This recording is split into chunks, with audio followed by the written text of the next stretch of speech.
Lakshmi's passion YouTube ಚಾನೆಲ್ಗೆ ಸ್ವಾಗತ. ಇವತ್ತು ನಾವು ಡಿಲಿಷಿಯಸ್ ಆಗಿರುವಂತಹ ಪನ್ನೀರ್ ಮಸಾಲಾನ ಮಾಡೋಣ. ಇದಕ್ಕೆ ಬೇಕಾಗಿರೋ ಪದಾರ್ಥಗಳು: ಬೆಣ್ಣೆ, ಚಕ್ಕೆ, ಲವಂಗ, ಪಲಾವ್ ಎಲೆ, ಜೀರಿಗೆ, ಪನ್ನೀರ್ ಅರ್ಧ ಕೆಜಿ, ಸಣ್ಣಗೆ ಹೆಚ್ಕೊಂಡಿರುವಂತಹ ಟೊಮೆಟೊ ಒಂದು 4, ಮೀಡಿಯಮ್ ಸೈಜ್ 4 ಈರುಳ್ಳಿ ಸಣ್ಣಗೆ ಹೆಚ್ಕೊಂಡಿದ್ದೀನಿ, ಖಾರದ ಪುಡಿ, ಧನಿಯಾ ಪುಡಿ, 4ರಿಂದ 5 ಗೋಡಂಬಿನ ಪೇಸ್ಟ್ ಮಾಡ್ಕೊಂಡಿದ್ದೀನಿ, ಗರಂ ಮಸಾಲ ಪುಡಿ, ಕಸ್ತೂರಿ ಮೇಥಿ, ಜೀರಿಗೆ ಪುಡಿ ಮತ್ತು ಅಡುಗೆ ಎಣ್ಣೆ. ಈಗ ಪನ್ನೀರನ್ನು ನಮ್ಗೆ ಯಾವ ಸೈಜ್ ಬೇಕೋ ಆ ಸೈಜ್ಗೆ ಕಟ್ ಮಾಡ್ಕೊಳ್ಳೋಣ.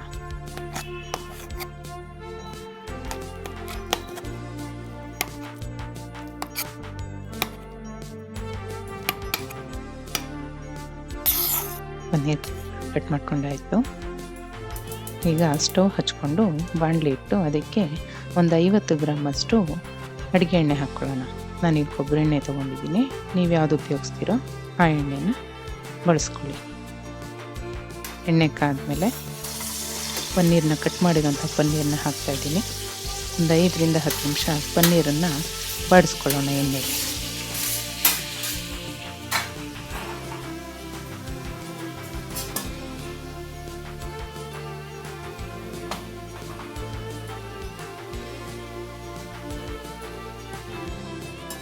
ನೋಡಿ, ಆಗಿದೆ, ಬಾಡಿದೆ ಪನ್ನೀರು. ಈಗ ಇದನ್ನು ಒಂದು ಪ್ಲೇಟ್ಗೆ ತೆಗೆದಿಟ್ಕೊಳ್ಳೋಣ.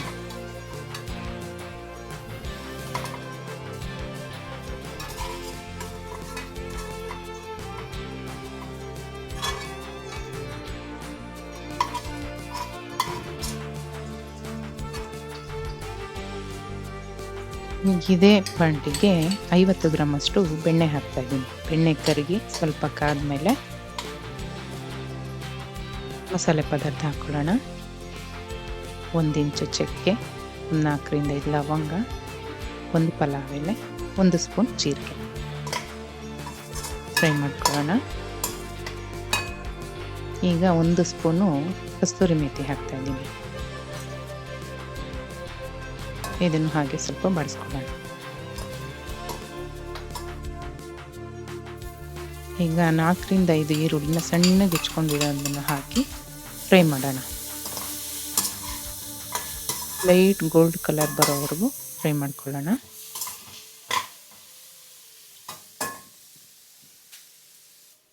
ನೋಡಿ, ಈ ಥರ ಇಷ್ಟಾಗಬೇಕು.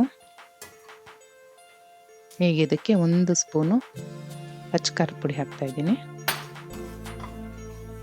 ಇದನ್ನು ಫ್ರೈ ಮಾಡ್ಕೊಳ್ಳೋಣ. ಈರುಳ್ಳಿ ಜೊತೆ ಚೆನ್ನಾಗಿ ಮಿಕ್ಸ್ ಆಗೋಂಗೆ ಫ್ರೈ ಮಾಡೋಣ. ಎಣ್ಣೆಲಿ ರೋಸ್ಟ್ ಆಗಬೇಕು ಚೆನ್ನಾಗಿ. ಆಯಿತು. ಈಗ ಇದಕ್ಕೆ 1 ಚಮಚ ಜೀರಿಗೆ ಪುಡಿ, 1 ಚಮಚ ಗರಂ ಮಸಾಲ ಪುಡಿ, 1 ಚಮಚ ಧನಿಯಾ ಪುಡಿ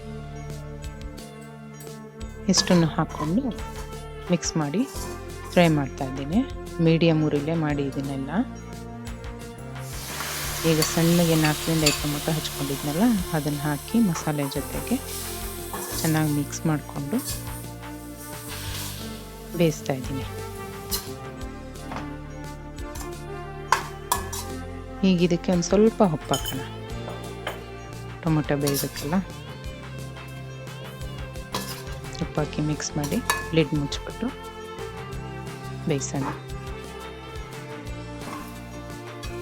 ನೋಡಿ, ಹೀಗೆ 1-2-3 ಸಲ ತಳ ಕಟ್ಟದೇ ಇರೋ ಥರ ನೋಡ್ಕೊಳ್ಳಿ. ಆಗಾಗ ತಿರುಗಿಸ್ತಾ ಇರಿ.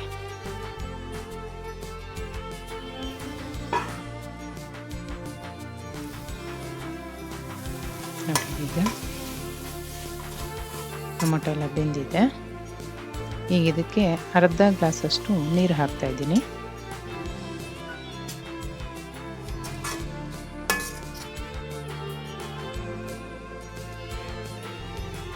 ನೀರು ಹಾಕಿ ರುಚಿಗೆ ತಕ್ಕಷ್ಟು ಉಪ್ಪು ಹಾಕ್ತಾಯಿದ್ದೀನಿ.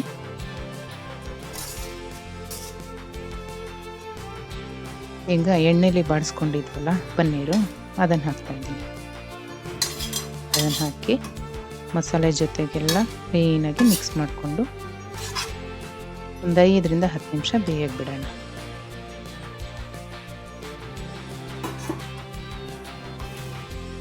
ನೋಡಿ, ಆಲ್ಮೋಸ್ಟ್ ಬೆಂದಿದೆ. ಇದಕ್ಕೆ 4ರಿಂದ 5 ಗೋಡಂಬಿನ ಪೇಸ್ಟ್ ಮಾಡ್ಕೊಂಡಿದ್ದೆ, ಅದನ್ನು ಹಾಕ್ತಾ ಇದ್ದೀನಿ.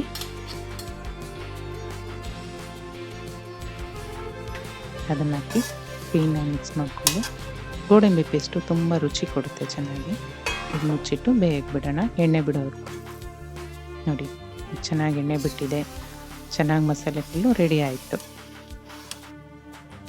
ಈಗ ಟೇಸ್ಟ್ ಮಾಡೋ ಸಮಯ, ಬನ್ನಿ ಟೇಸ್ಟ್ ಮಾಡೋಣ ಚಪಾತಿ ಜೊತೆಗೆ ಪನ್ನೀರ್ ಮಸಾಲ.